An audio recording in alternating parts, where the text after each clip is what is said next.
Alléluia. Amen. Alléluia.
Son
désir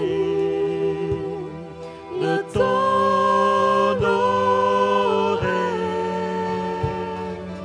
Seigneur de tout mon cœur, je te loue.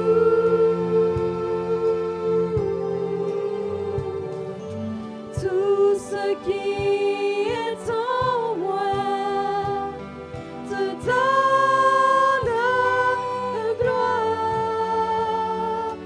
Tout ce que j'adore est en toi.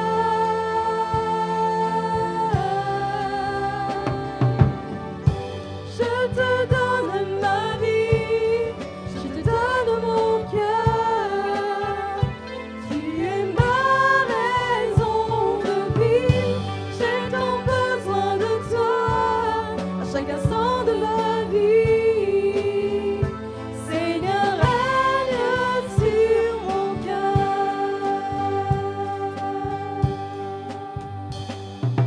Dieu, c'est mon désir de t'honorer, Seigneur de tout mon cœur, je te loue.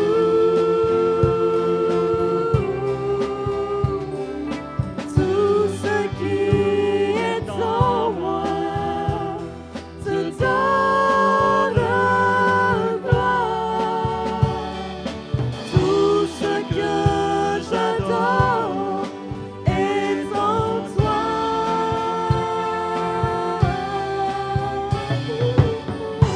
Je te donne ma vie, je te donne mon cœur. Tu es ma raison de vie, j'ai tant besoin de toi à chaque instant de ma vie. Seigneur, règne sur mon cœur. Je te donne ma vie, je te donne mon cœur. Tu es ma raison de vie, j'ai tant besoin de toi à chaque instant de ma vie. Seigneur, règne sur mon cœur. Règne sur mon cœur. Seigneur, règne sur mon cœur. Je te donne ma vie, je te donne mon cœur. Tu es ma raison de vie, j'ai tant besoin de toi à chaque instant de ma vie. Seigneur, règne sur mon cœur. Je te donne ma vie, je te donne mon cœur. Tu es ma raison de vie, j'ai tant besoin de toi à chaque instant de ma vie. Seigneur, règne sur mon cœur. Seigneur, règne sur. On le dit ensemble à Jésus, alléluia. Seigneur, règne sur mon cœur. Alléluia. Acclamons le Seigneur ensemble. Alléluia. Alléluia. Oh, béni sois-tu, Jésus. Alléluia.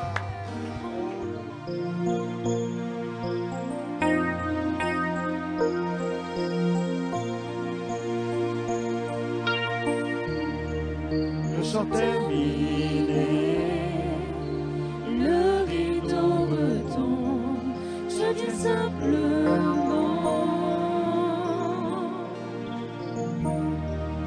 porter mon offrande, car j'ai le désir de réjouir ton cœur. J'apporte plus qu'un beau chant, chanter ne suffit pas pour répondre à ton appel. Les apparences sont trompeuses, tu vois bien au-delà. Oh Dieu, tu sondes mon cœur.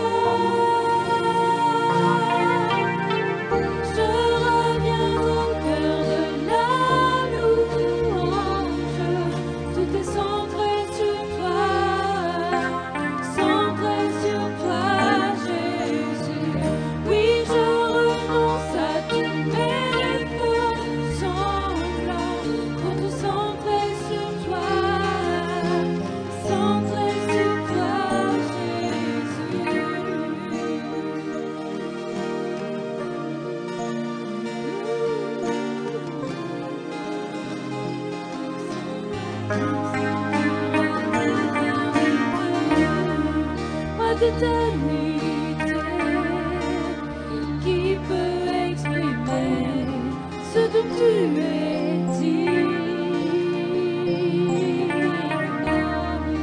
Bien que faible et pauvre, je te donne en toute ma vie.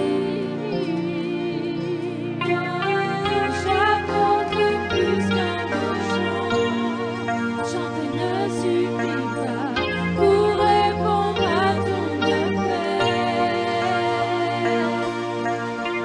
Les apparences sont trompeuses, tu vois bien au-delà. Oh Dieu, tu sondes mon cœur. Je reviens au cœur de la louange. Je fais centrer sur toi, Jésus. Oui, je renonce à tous mes faux semblants pour tout centrer sur toi, Jésus. Je reviens au cœur de la louange. Tout est centré sur toi, Jésus. Oui, je renonce à tous mes faux semblants pour tout centrer sur toi,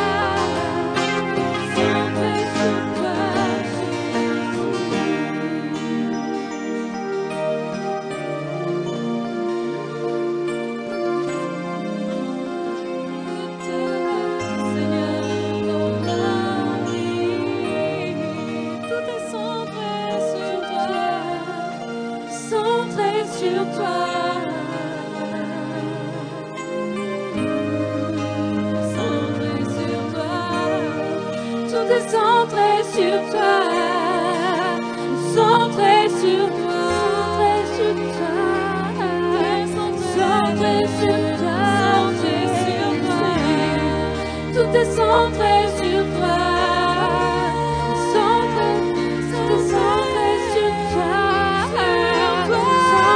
sur toi, Jésus.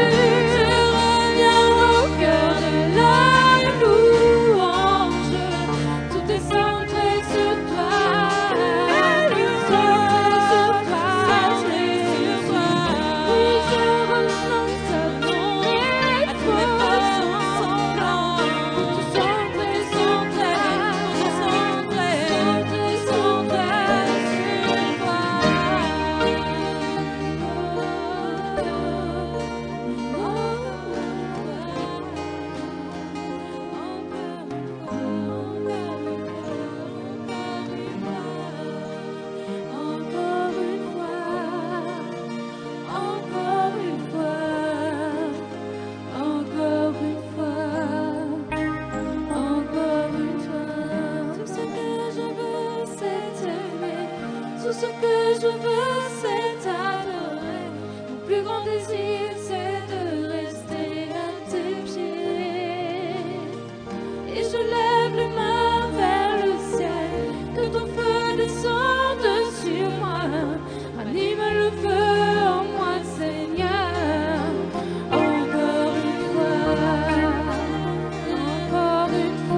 centré sur toi, Jésus.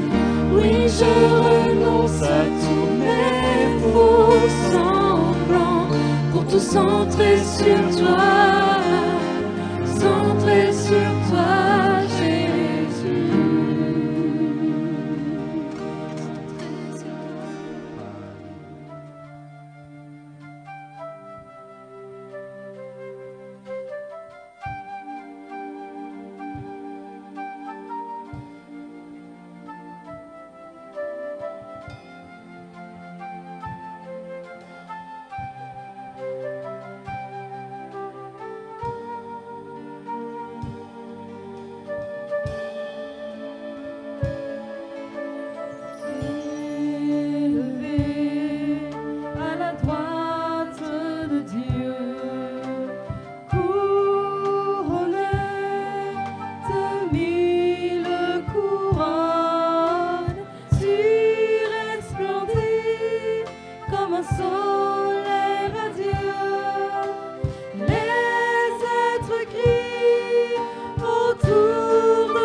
Bonjour chers frères et sœurs, c'est vraiment une joie pour moi de pouvoir partager avec vous la parole ce matin. Le thème que je vais aborder avec vous s'appelle Avec ou sans vision. Quelle vision Dieu a-t-il mis en toi? Romains 10, 17 dit « Ainsi, la foi vient de ce qu'on entend, et ce qu'on entend vient de la parole de Dieu. » Osée 4, 6, version Summer, dit ceci « Oui, mon peuple périt faute de connaissance. » Nous allons voir à travers ce message combien il est essentiel pour un chrétien d'avoir une vision, plus qu'une vision quelconque, une vision qui vient de Dieu, la vision de Dieu. La vision est essentielle parce qu'elle suscite la foi. Elle nous permet de savoir où nous allons et où nous en sommes avec Dieu.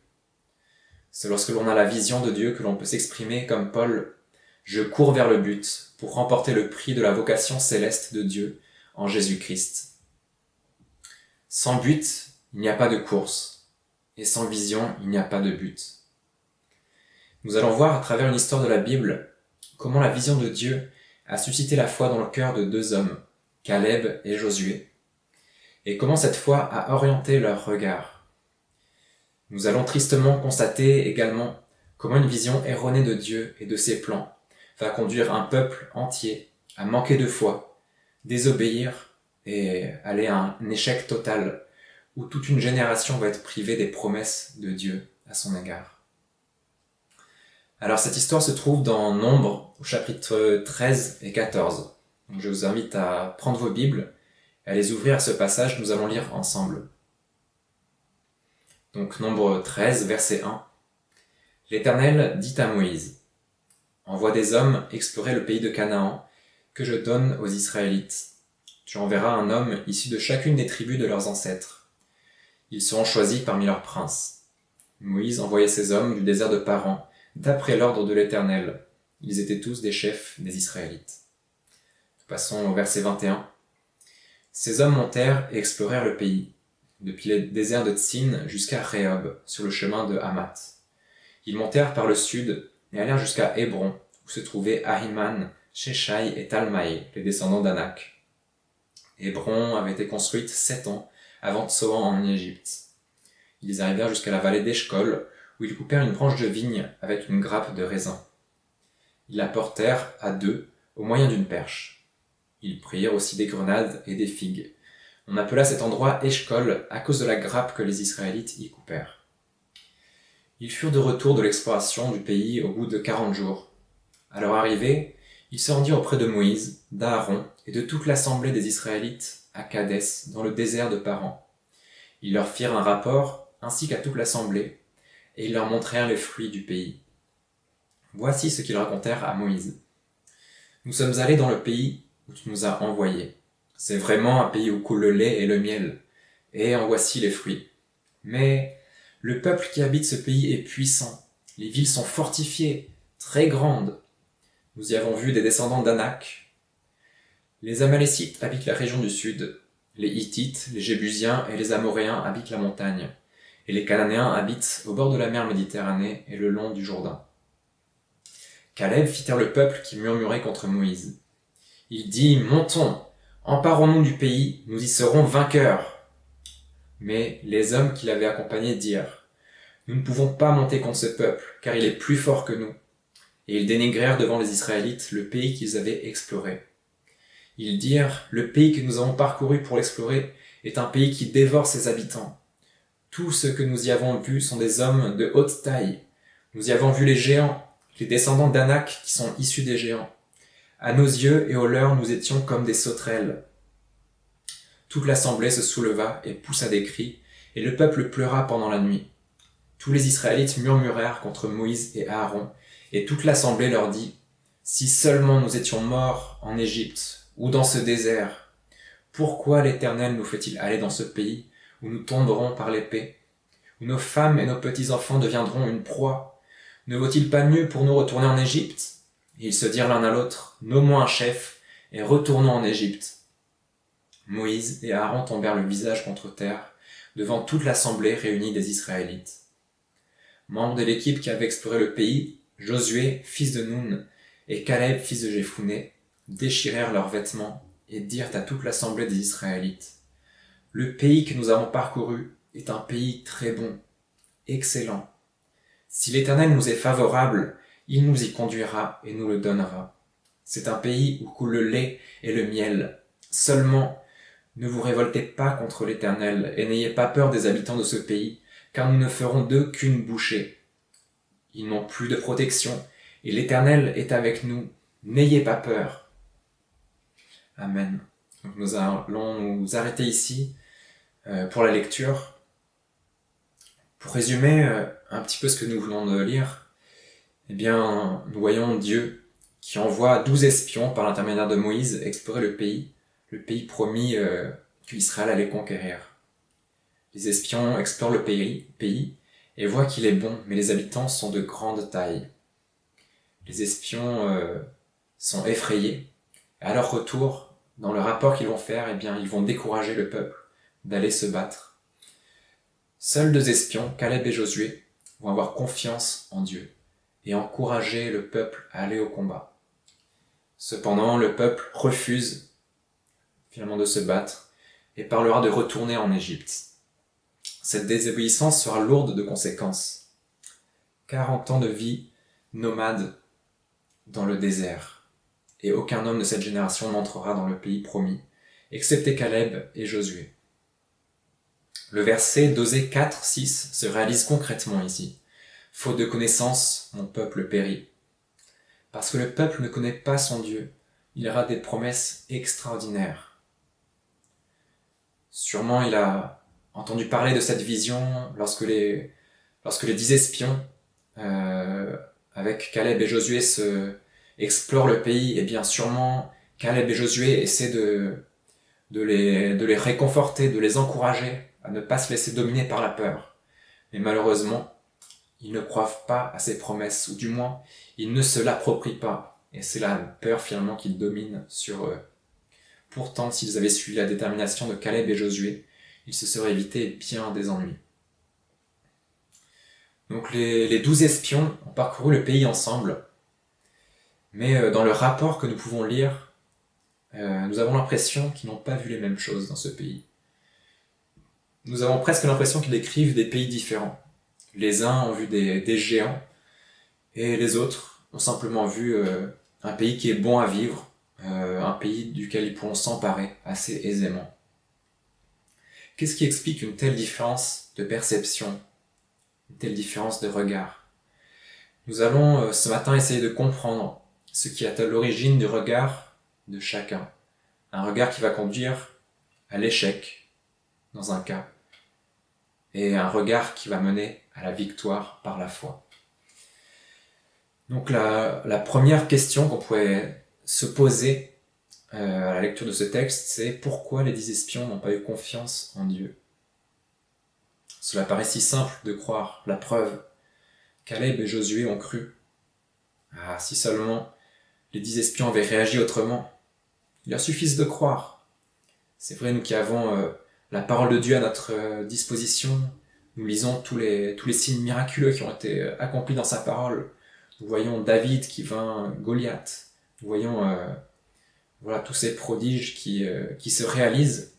Et donc pour nous, c'est facile de croire. Mais bon, ça c'est la théorie. Maintenant, qu'est-ce qu'il en est dans la pratique? Eh bien, il y a un petit détail qui m'a frappé dans Deutéronome 3, verset 11. Donc, dans Deutéronome, Moïse retrace un petit peu toute l'histoire du peuple d'Israël qui est sorti d'Égypte, qui a traversé le désert et qui arrive en Canaan. Donc après les 40 ans d'exil, il a commencé finalement à conquérir le pays, en tout cas à se battre contre quelques peuples avant Canaan. Et donc il y a un roi notamment qu'ils vont battre, qui s'appelait Og. Donc ce passage nous dit qu'il est roi de Basan. Et si nous lisons donc la suite du verset, on nous dit qu'il était le seul survivant du peuple des Réphaïm. Son lit, un lit en fer, ne se trouve-t-il pas à Rabat, la capitale des Ammonites? Il mesure 4 mètres et demi de long et 2 de large. Alors c'est un détail qui pourrait passer inaperçu, mais la taille, les dimensions de ce lit est vraiment hors norme. Un lit de cette taille signifie que l'homme qui dormait dans ce lit était à peu près presque de la même hauteur que le lit. Donc un homme de presque 4 mètres et demi de haut et 2 mètres de largeur. Ça nous donne une idée du phénomène. Donc, pour nous donner une idée, nous, de nos 1m70, 1m80, eh bien, nous arrivons tout juste à son genou. Les plus grands d'entre nous, peut-être, arrivons au début de sa cuisse. Mais c'est vraiment un sacré colosse.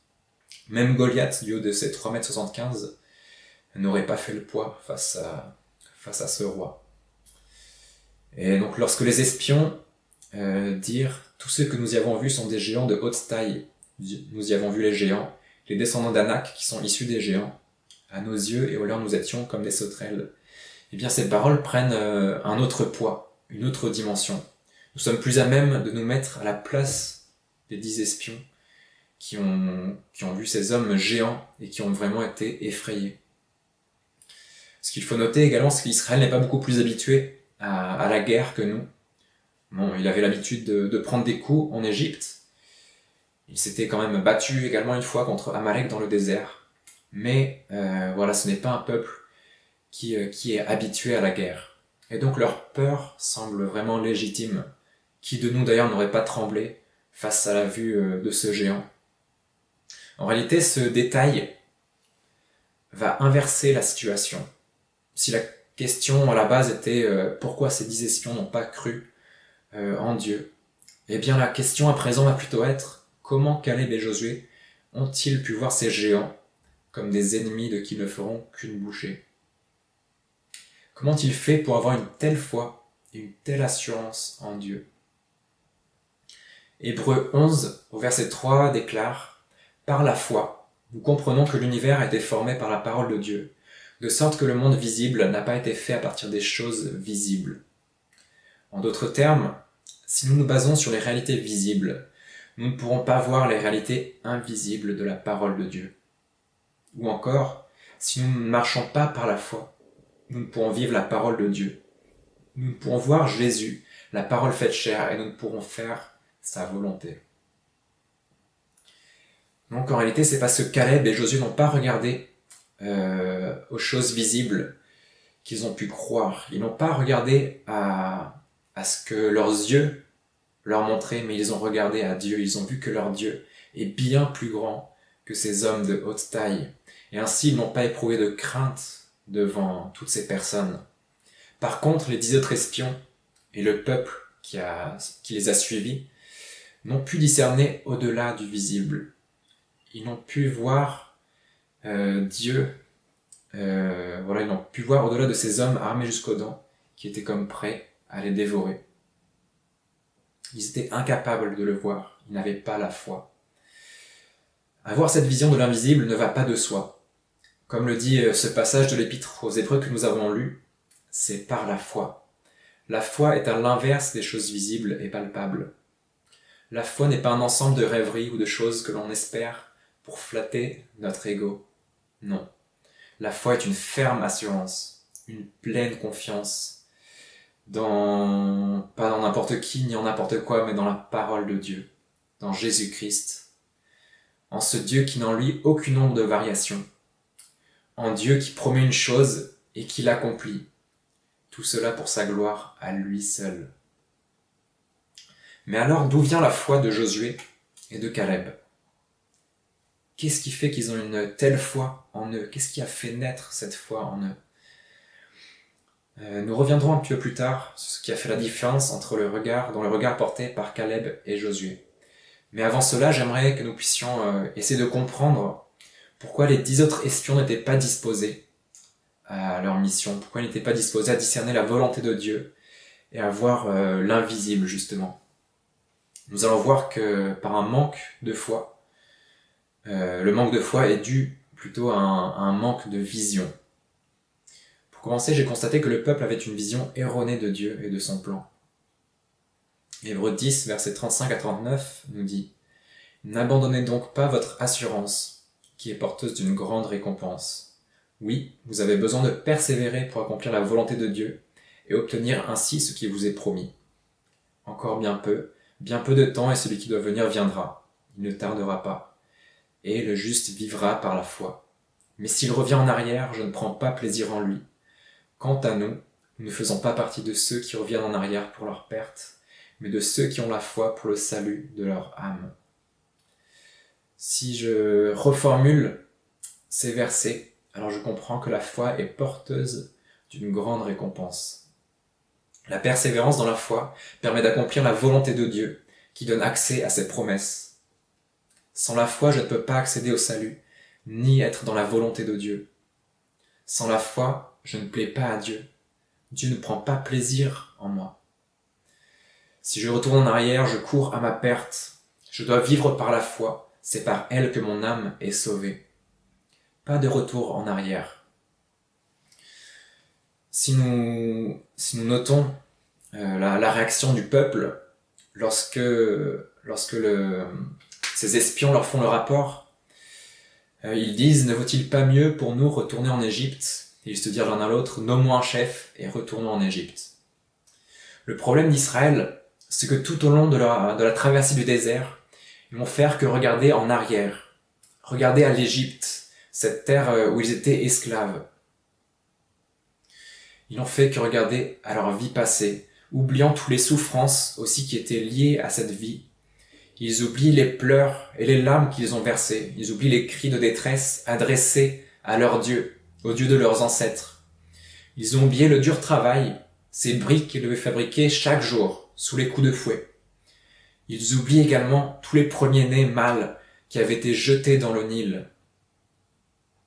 Lorsqu'ils rencontraient des difficultés dans le désert, ils s'exclamaient ainsi « Nous étions esclaves, mais au moins nous avions de quoi rassasier notre faim et notre soif. » Mon frère, ma sœur, attention aux mensonges que Satan chuchote à nos oreilles. Souvenons-nous, quant à nous, nous ne faisons pas partie de ceux qui reviennent en arrière pour leur perte, mais de ceux qui ont la foi pour le salut de leur âme. Satan va toujours essayer de nous faire croire que notre vie passée était meilleure, qu'il serait préférable de retourner à la vie passée lorsque nous étions loin de Dieu, car il y avait moins de difficultés. Mais ce ne sont que des mensonges. En réalité, cette vie était bien pire, bien pire. Mais nous, notre rôle, c'est de regarder, porter les regards vers Dieu, et Dieu va nous libérer. Dieu nous a libérés hier, il nous le libérera encore demain. Israël ne peut pas retourner en Égypte. Sa condition serait bien pire qu'auparavant. Le Pharaon ne les avait-il pas poursuivis dans le désert afin de les exterminer lorsqu'ils ont quitté l'Égypte? Je me suis demandé qu'espérait le peuple en faisant appel à Dieu lorsqu'il était dans la souffrance. Eh bien, il espère une simple libération de la souffrance présente. Certes, c'est déjà bien d'être délivré de la souffrance présente, mais le peuple l'a obtenu d'ailleurs. Il s'est réjoui avec des chants d'allégresse, mais après cela, plus de vision. Pourtant, Dieu a une grande vision pour son peuple. Il a fait une promesse à Abraham, Jacob et Isaac, et il désire plus que la fin des souffrances pour son peuple. Il désire que ce peuple puisse s'épanouir dans un pays fertile, et puisse jouir de la paix et du repos, qu'Israël soit son peuple et que lui soit leur Dieu. Dans l'Égypte et dans le désert, Dieu accomplit plusieurs prodiges, de nombreux prodiges pour qu'Israël le craigne, l'adore et lui fasse confiance.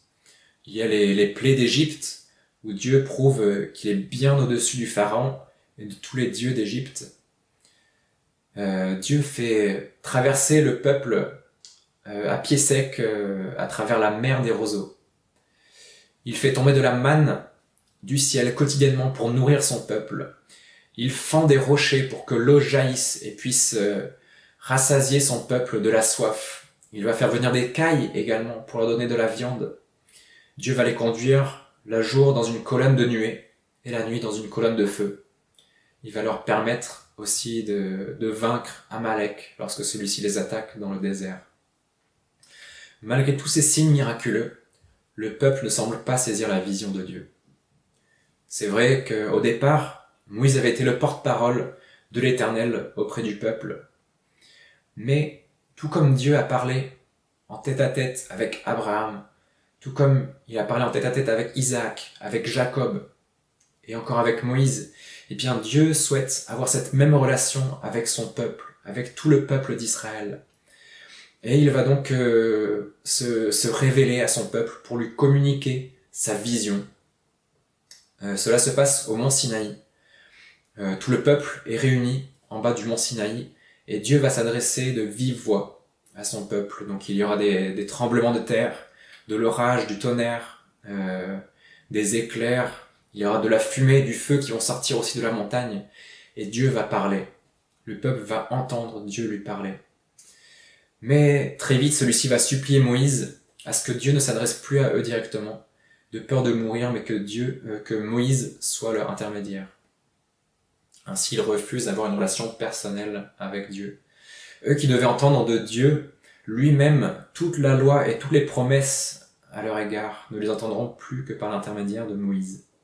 Dieu ne pourra finalement pas leur transmettre sa vision. Tout le temps qu'ils devaient passer dans la présence glorieuse de Dieu, c'est finalement Moïse qui le passe seul. Et d'ailleurs, pendant ce temps, le peuple va s'impatienter, il va s'ennuyer, et il va demander à Aaron de lui fabriquer un veau d'or, devant lequel il va se prosterner, il va se prostituer ainsi avec une idole. Dieu désire une relation personnelle avec toi. Il ne veut pas d'intermédiaire entre toi et lui. Attention à ne pas te faire de porte-parole qui pourrait venir mettre une barrière à ta relation avec Dieu. Que aucun pasteur, aucun prédicateur, aucun frère et sœur, ni même ton épouse ou ton mari ne soit ton intermédiaire entre Dieu et toi. Car qui peut mieux s'exprimer à Dieu par rapport aux choses qui te concernent que toi-même? Et qui pourrait mieux recevoir la vision de la part de Dieu pour ta vie que toi-même? Alors je t'encourage vraiment à avoir cette relation personnelle avec Dieu. Ce n'est que comme cela que tu pourras entendre sa voix, grandir dans ta foi et également avoir sa vision, ses plans pour ta vie. Israël a donc refusé de porter la vision de Dieu, et ce jusqu'à la porte de Canaan. Leur seule vision s'arrête à leur vie passée en Égypte. Rien d'étonnant que les espions doutent face à l'écrasante supériorité militaire de leurs ennemis et qu'ils tremblent de peur. En l'absence de vision, pas de foi. Maintenant, qu'en est-il de Caleb et de Josué? Caleb et Josué sont deux hommes qui vont être porteurs de la vision de Dieu. Notez avec quelle assurance ils s'expriment. « Montons, emparons-nous du pays, nous y serons vainqueurs. Le pays que nous avons parcouru est un pays très bon, excellent. Si l'Éternel nous est favorable, il nous conduira et nous le donnera. C'est un pays où coule le lait et le miel. Seulement ne vous révoltez pas contre l'Éternel et n'ayez pas peur des habitants de ce pays, car nous ne ferons d'eux qu'une bouchée. Ils n'ont plus de protection et l'Éternel est avec nous. N'ayez pas peur. » Nous ne savons pas si Caleb et Josué ont eu peur. Le texte nous ne le dit pas. Cela n'est pas impossible, qu'à première vue, ils étaient impressionnés par la taille assez inhabituelle des descendants d'Anak. Mais ce qui est certain, c'est qu'ils ne se sont pas laissés effrayer par ce qu'ils ont vu. Ils ont simplement vu que leur Dieu était plus grand. Ce qui est certain également, c'est qu'ils n'ont pas attendu de se retrouver en terre de Canaan pour se demander si Dieu était capable de les y conduire. Mais avant même de commencer l'exploration, ils avaient la vision de Dieu en eux, et une pleine confiance en ses plans. Ainsi, lorsqu'ils ont exploré le pays, ils n'ont vu que les choses merveilleuses de ce pays, les bons fruits, les bons arbres. Ils s'y voyaient déjà établis, jouissant de la paix, du repos. Ils étaient pleins d'assurance et de foi. Alors comment ont-ils reçu cette vision en eux? Eh bien, Caleb est pour la première fois mentionné dans Nombre 13. Donc nous ne savons rien sur cet homme, mis à part qu'il est de la tribu de Juda. Il est le fils de Jéphuné. Cependant, il ne s'est pas laissé abattre comme le reste du peuple. Lorsque le peuple se plaignait parce qu'il n'avait pas de quoi manger ou de quoi boire, eh bien, c'est sûr que Caleb, lui, ne s'est pas plaint, mais il faisait confiance en Dieu, que Dieu pourvoirait à tous ses besoins. Il s'attendait à plus de Dieu. Il désirait faire sa volonté et jouir de ses promesses, même lorsque cela nécessite de prendre les armes. Il n'avait pas peur de se battre, parce qu'il savait que Dieu serait toujours à ses côtés. Pour ce qui est de Josué, eh bien, Josué était le bras droit de Moïse. Il est son futur successeur. Il est préparé à devenir le chef militaire d'Israël. C'est lui qui est à la tête du peuple lorsque celui-ci combat Amalek. C'est lui qui accompagne Moïse sur le mont Sinaï et qui entre avec lui dans le tabernacle. C'est un homme imprégné de la présence de Dieu, qui a su comprendre les plans merveilleux de Dieu pour Israël, son peuple. Il connaît les promesses faites à Abraham de lui donner le pays de Canaan en héritage. Ainsi, c'est par l'habitude de la présence de Dieu que Josué s'imprègne de sa vision. Ainsi, nous comprenons que la vision, c'est bien plus qu'une révélation. La vision que Dieu nous transmet est en réalité sa volonté pour nous. Il s'agit d'une direction, d'un objectif à atteindre et qui va susciter de la foi en nous et le désir de le servir. Alors, quelles applications pouvons-nous tirer de ce texte, de cette histoire ? Eh bien, tout d'abord, nous réalisons qu'il est essentiel d'avoir la vision de Dieu en nous, puisque sans vision, pas de direction, pas de but à atteindre. Et si Dieu a un plan pour l'humanité entière, la sortir du péché, offrir le pardon et le salut à quiconque croit, tout cela à travers le sacrifice de Jésus, eh bien, il a également un plan individuel pour chaque vie, pour chaque chrétien, pour toi. Tu as besoin de sa vision pour accomplir ce plan que Dieu a prévu pour ta vie. Et si tu as l'impression de stagner dans ta vie chrétienne, eh bien, peut-être est-ce un manque de vision. Une vision que tu as reçue mais que tu n'accomplis pas, ou tu as commencé à l'accomplir, mais tu t'es arrêté. Regardes-tu constamment en arrière, comme le faisait le peuple d'Israël dans le désert, même jusqu'aux portes du pays promis, à regretter ta vie passée. Ce ne sont que des illusions. Rappelle-toi tes pleurs, tes larmes, et la délivrance que Dieu a pu opérer dans ta vie. Ta vie n'est pas en arrière, mais ta vie est devant. Alors continue d'avancer. Si tu n'as pas de vision précise, pourquoi ne pas demander à Dieu ? Dieu, il est là, il t'entend et il te répond. Cette vision, ce n'est pas une vision humaine pour flatter notre ego, où l'on rêve d'être élevé parmi les hommes. Ce n'est pas une vision de laquelle on se glorifie, que l'on va partager au premier venu. Ce n'est pas une vision qui va nous faire nous sentir plus saints que nos frères et nos sœurs, du fait que Dieu nous ait révélé sa volonté. Non, c'est une vision qui mène à l'humilité, à la discrétion, à la prière et à l'action. À l'humilité, car ce que Dieu m'a confié par pure grâce, comment m'en glorifierai-je ? À la discrétion, car je n'ai pas besoin de prouver que j'ai reçu une vision de la part de Dieu. Je n'ai pas besoin de prouver que Dieu m'ait révélé sa volonté. Je n'ai besoin de le prouver à personne. À la prière, car cette vision, je vais devoir la porter dans mon cœur. Je vais devoir laisser mon vieil homme derrière moi, à la croix, et avancer en homme régénéré, en homme nouveau rempli du Saint-Esprit. Je vais devoir demander à Dieu la force pour l'accomplir. Et lorsqu'il y aura des moments difficiles, il faudra toujours se rappeler cette vision et demander encore et encore la force à Dieu. Et enfin à l'action, car rien ne s'accomplira sans que je me lève et que j'agisse. Ce que j'essaierai d'accomplir de mes propres forces sera perdu d'avance, mais tout ce que j'accomplirai sera accompli grâce à Dieu qui agit à mes côtés. Il sera parfois nécessaire de m'entourer des bonnes personnes pour aller au bout de la vision.